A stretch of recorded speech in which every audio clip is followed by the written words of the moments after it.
Hello there. So you want to know how you can go ahead and enable GPU acceleration in Streamlabs. This is the only video you'll ever need to watch. So let's just get straight into the video.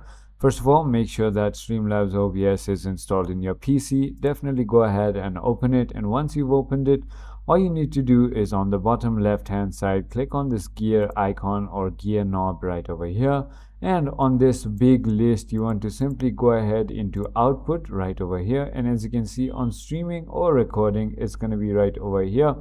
So as you can see, the encoder I'm currently using is hardware AMD H.264. However, this is not going to have GPU acceleration. So in order to go ahead and enable GPU acceleration, you need to use something which is a newer version, something like hardware NVENC.